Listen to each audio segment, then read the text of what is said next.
Alright, welcome back to the channel, and in this tutorial we are going to continue from exactly where we left off. In the last tutorial we had developed this autumn textile. Of course it was the first of the 3 textiles that I have already developed, so we are going to continue from there, and this one is going to be the second tutorial based on the autumn text theme, and in this tutorial we are going to make this wonderful design. I'm going to start off obviously as always by laying down the flow of development, but this tutorial will consist of few stages. I'll start with by choosing the colors, then I'll choose the font, and then develop the whole style of this text. Next, for colors, I always look up for some inspiration, and just like last time around, I went through some of the sample photos and videos of autumn. This time I have chosen just 2 of the most prominent colors of the fall, and those are yellow and orange. These 2 colors are unmistakable and cannot be ignored when it comes to the fall colors. So great, we have our colors ready now.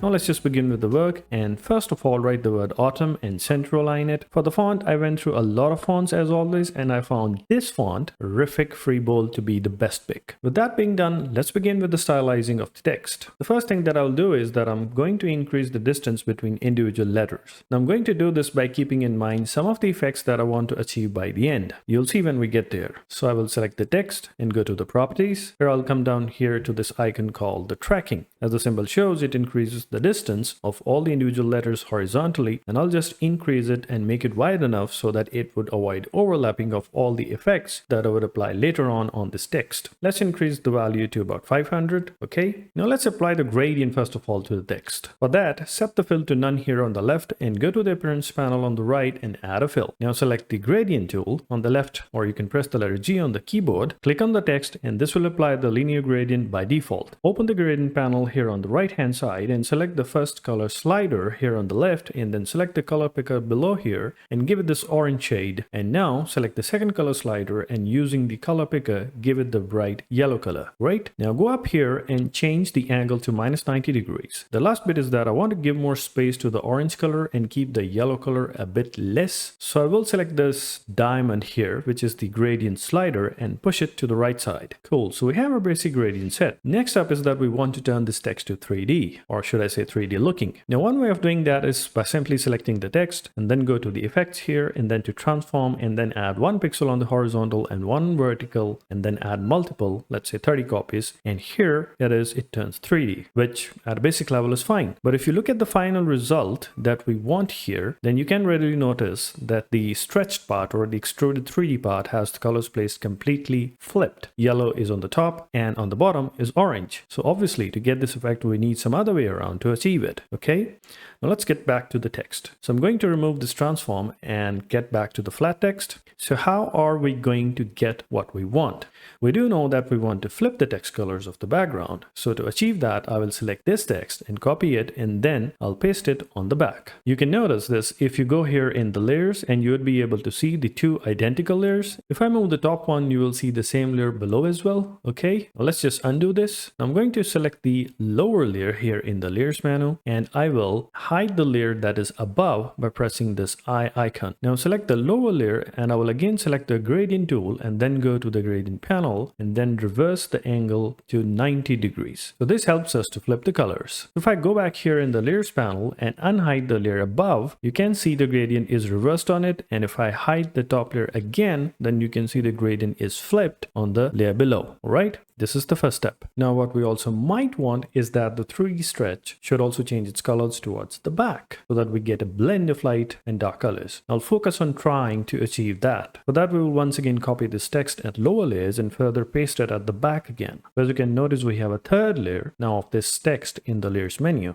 I'm also going to hide both the layers that are above it. Now, all I'm going to do is I'm going to open the gradient panel again and then select the individual color sliders and turn the color darker. So I'm going to select this orange color and make it darker, and then do the same with the yellow color. So far so good. I'm going to turn on the layer that is just above so we can notice the color contrast. Cool. Now let's create the effect that we want. I'm going to select the layer that is below and zoom in on the text and then move it manually, either using keyboard inputs or simply moving it using the mouse. It's all eyeballing. Be careful to select the correct text. Do not move the text that is above. Now zoom out and select both the text layer and go up here in the objects, then come down here to the blend and then blend options. Here select specified steps and put in the value of 150. This will generate 150 copies between the two and also transition colors from the top one to that of the bottom one. Basically blend the colors as well. Now press OK. But we have just set the conditions of the blend, and now let's apply the blend. Go back again in the objects, then blend and press make. And there you go. It has now created a 3D looking blend by placing 100 copies in between them.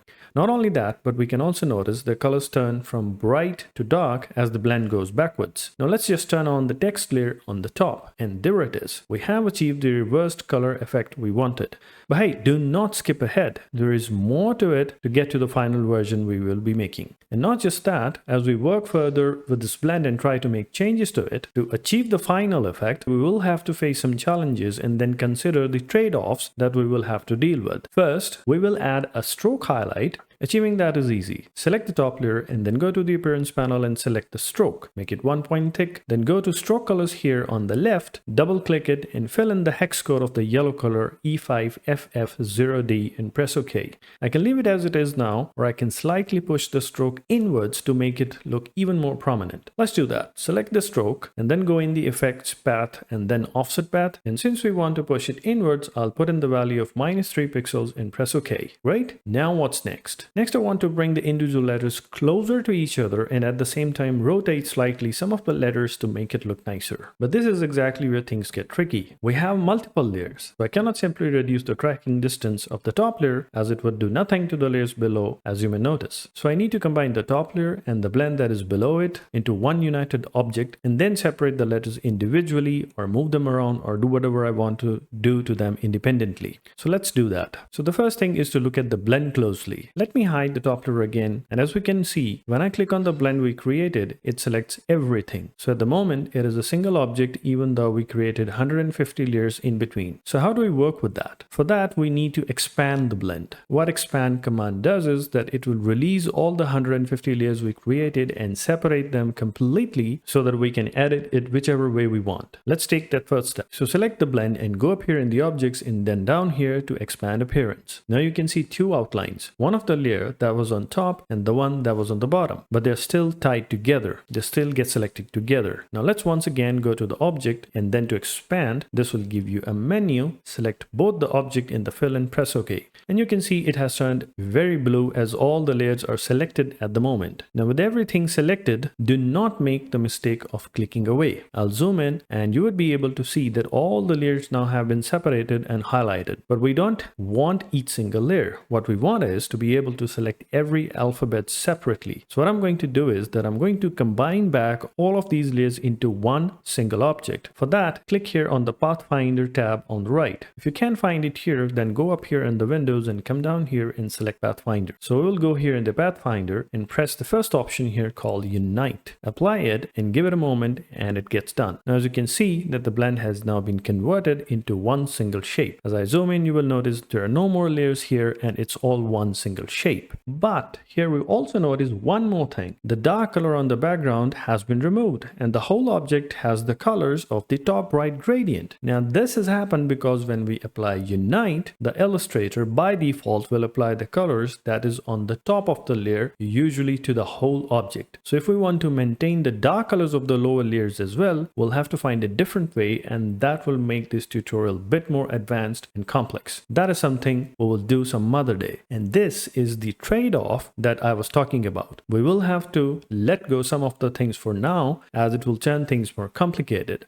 And when I go here in the layers panel, you can notice that in the group we can see individual letters separately. They're still part of a group, but they are now individual alphabets. All we need to do is to separate them. For that, press right click and press ungroup, and we now have all the letters or alphabets separated. So what is that we have done so far? In a nutshell, it was all about taking the blend and then separating each element of the blend using expand and then uniting all separated objects into one single object back again using the Pathfinder. Next, let's unhide the top layer. And now all we have to do is separate each letter of this top text layer as well.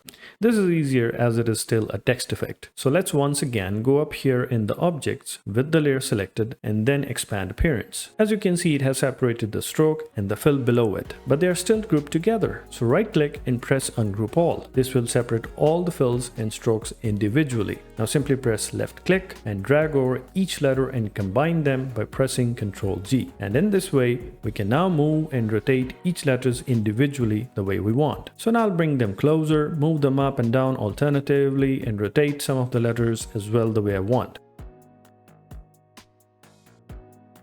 Let's group them and we can finally now increase their size and cover much of the artboard. Next, I have placed it on the top of the background that I had already created to give it a bit of an autumn vibe. I really hope you liked this tutorial, and now please don't forget to subscribe to the channel and like the video. I'll be back soon with the third tutorial in the autumn series, which would soon be uploaded here, or you can check out some of the other playlists that I've already created on this channel. Thanks again and have a wonderful time. Goodbye.